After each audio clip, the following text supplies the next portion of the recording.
Students, आइए हम लोग छंदों के बारे में पढ़ते हैं कि छंद का निर्माण कैसे होता है, किस छंद में कितने वर्ण होते हैं। इन सब विषयों की चर्चा हम करते हैं। तो मैं सबसे पहले आपको बताऊं कि छंद वस्तुतः है क्या। छंद वस्तुतः किसी श्लोक में, पद्य में जितने वर्ण प्रयुक्त होते हैं उन वर्णों की गणना के आधार पर गण निर्माण और गण निर्माण के आधार पर छंद का निर्माण या छंद का ज्ञान किया जाता है कि किस पद्य में, किस श्लोक में कौन सा छंद है। तो छंद का सर्वाधिक महत्वपूर्ण विषय है गण निर्माण को समझना। तो आइए हम लोग अभी गण निर्माण को समझते हैं कि यह गण निर्माण क्या है। छंद शास्त्र में 6 गण बताए गए, 8 गण बताए गए हैं। वे गण कौन कौन से हैं? यगण, मगण, तगण, रगण, जगण, भगण, नगण, सगण। इनकी गिनती कीजिए तो ये 8 हैं। 1 2 3 4 5 6 7 8। इनको याद करना है आपको। 8 गणों को हमें याद करना पड़ेगा, कंठस्थ रखना पड़ेगा, तभी हम गण को शीघ्रता के साथ, छंद को शीघ्रता के साथ समझ पाएंगे कि किस पद्य में, किस श्लोक में कौन सा छंद है। अब इसको याद करना समय साध्य है, थोड़ा समय लगेगा। तो इसको सरल बनाने के लिए एक सूत्र मैं दे रहा हूं आप लोगों को। आप इस सूत्र पर आइए और इसको अच्छी तरह से याद कर लीजिए। बस गण बनाना आसान हो जाएगा आपके लिए। तो वह सूत्र क्या है? या माता राजभान सलगा। पुनः सुनिए। या माता राजभान सलगा। इस सूत्र में 8 के 8 गणों का नामोल्लेख है। इसके आधार पे हम 8 गण को बना सकते हैं। अब देखिए, यगण यहां से बन रहा है। य पहला वर्ण ले लीजिए, य, तो यगण आ गया। दूसरा वर्ण मां, मां से मगण बन गया। आपको केवल लघु वर्ण लेना है, मात्रा पे नहीं जाना है। तो य मात्रा, य से बना यगण। म से मगण, ता में से त लेना है, तगण। रा में से र लेना है, रगण।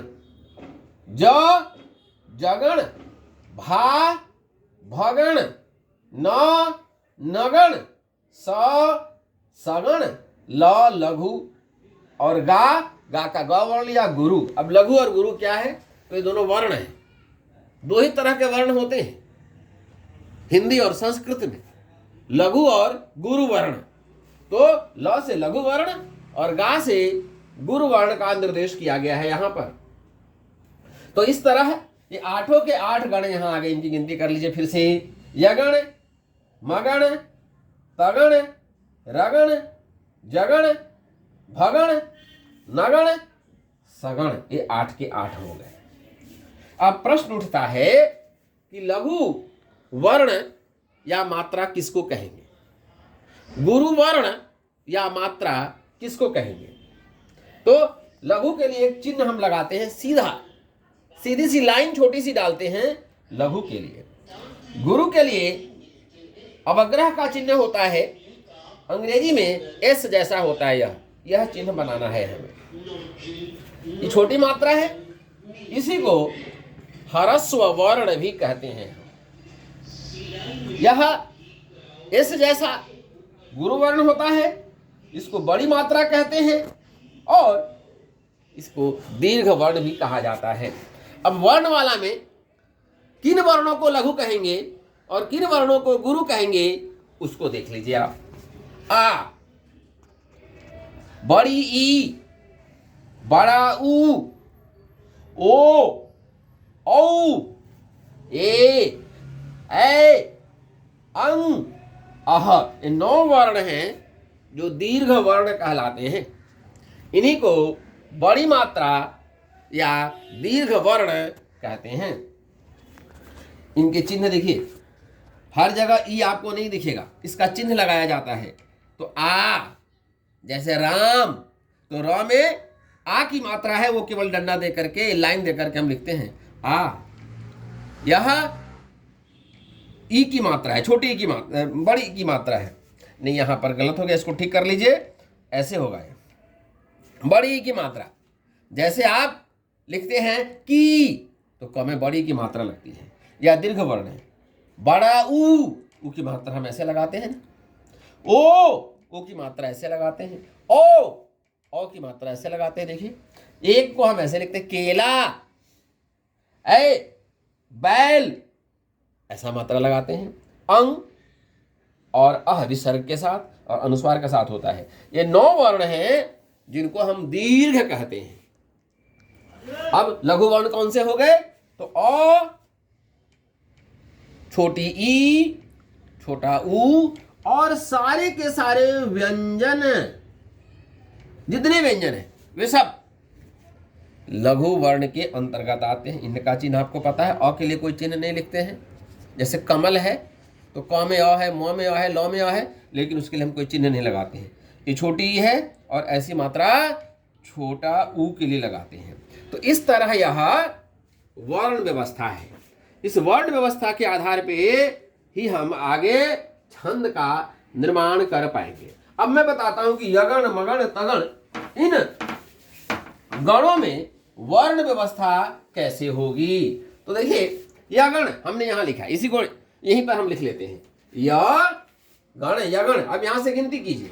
जहां छोटी मात्रा लगी है वहां छोटा चिन्ह लगाएंगे हम, जहां बड़ी मात्रा लगी है वहां बड़ा चिन्ह। अर्थात य है तो छोटा चिन्ह लगा दिया, मां बड़ी मात्रा का चिन्ह है, ये लगा दिया, ता बड़ी मात्रा का चिन्ह लगा दिया, रा बड़ी मात्रा है, ज, भा, न छोटी मात्रा है, स, ल, गा बड़ी मात्रा है, गा में तो बड़ी मात्रा का चिन्ह लगा दिया। अब इनको यहां व्यवस्थित कीजिए 3-3 के क्रम में, पहले से लेकर 3, फिर दूसरे से लेकर 3, फिर तीसरे से लेकर 3, फिर चौथे से लेकर 3, फिर पांचवें से 3, छठे से 3, सातवें से 3 और 8वें से 3। तो हम गण बना लेंगे। अब आइए बनाते हैं। यगण की बात कर रहे हैं हम, तो यगण कैसे बनाएंगे? य चिन्ह लगा दीजिए लघु का, फिर मां और ता, तो गुरु गुरु, यगण बन गया आपका। मगन अब दूसरा, ये हो गया पूरा, इसको हटा दीजिए। अब मगन पर आ जाइए। मां, ता, रा तीनों में बड़ी मात्रा है तो यस, इसकी साइन लगा दीजिए। अब इसको हटा दीजिए जिससे कि आपको कंफ्यूजन न रहे। अब आइए तगण, गुरु गुरु लघु, गुरु गुरु लघु लगा दिया तो तगण बन गया। अब आइए रगण, गुरु लघु गुरु, गुरु लघु गुरु, रगण बन गया आपका। अब आइए जगण, लघु गुरु लघु, लघु गुरु लघु, आपका जगण बन गया। अब आइए भगण, गुरु गुरु लघु लघु, भा न स, यहां तक चलेंगे हम तो भगण पूरा हो गया आपका। नगण, देखिए न स ल तीनों लघु है, लघु का चिन्ह लगाइए, नगण भी कंप्लीट हो गया। अब सगण, सगण में 1 लघु, 2 लघु और तीसरा गुरु है, ये बन गया आपका। ये 8 गण हो गए और 8 गण के ये 8 चिन्ह हो गए। और लघु का चिन्ह आपको पता है, यह होता है लघु का और यह होता है दीर्घ का। यहां तक कंप्लीट हो जाना चाहिए। अब मैं एग्जांपल देता हूं जिससे यह बात और स्पष्ट हो जाए आपको। जैसे हम एक श्लोक दे रहे हैं छोटा सा, अर्थो हि कन्या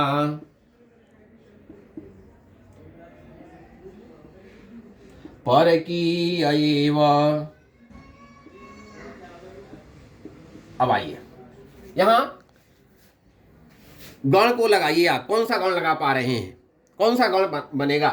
तो पहला काम हमें करना है कि छोटे और बड़े, लघु और गुरु वर्णों को अलग कर लें। अब हम देखें यहां पर यह गुरु है या लघु है। तो हमें यह लघु दिख रहा है। लेकिन एक सिद्धांत और जान जाइए, जब किसी वर्ण के बाद अर्ध वर्ण आए अर्थात आधा वर्ण आए, हलंत वाला वर्ण आए, तो वह वर्ण गुरु हो जाता है। अब अर्थों को वस्तुतः हम लिखेंगे कैसे? यहां ऊपर रेफ की मात्रा लगी हुई है, तो इसको ऐसे लिखा जाएगा अ र थु। ई है एक्चुअल में, इसको ऐसे लिखा गया है, लिखने की व्यवस्था ऐसी है। तो इसका मतलब यह निकला कि अ के बाद में आधा र है, तो यह गुरु हो गया, लघु नहीं रहा। थु गुरु है, ही लघु है। अब आइए कन्या को, पहले तो ये लघु दिख रहा है, लेकिन इसके बाद आधा न है, इसलिए यह गुरु हो गया और या गुरु है। प लघु है, र लघु है, की गुरु है, य लघु है, गुरु है, लघु है। अब गण बना लीजिए, यहां पर तीन तीन को यहां से पहले अंडरलाइन कर लीजिए। अब यहां क्या बना गुरु गुरु लघु तगण बन गया। देखिए गुरु गुरु लघु तगण होता है, फिर क्या है गुरु गुरु लघु, फिर से तगण आ गया, और लघु गुरु लघु क्या होता है, जगण होता है।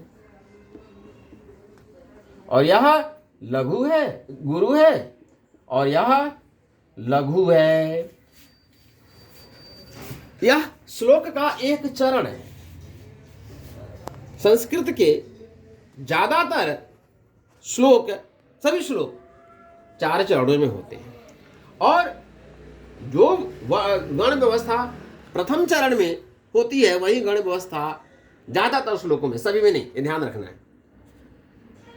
आगे के 3 अन्य वर्णों में वही व्यवस्था होती है। अर्थात इसके बाद इस श्लोक में जाएंगे, अर्थो ही कन्या परकीय एव ताम माध्य संप्रेष्य परिग्रहीतु, तो वहां पर भी तगण तगण जगण गुरु लघु मिल जाएगा।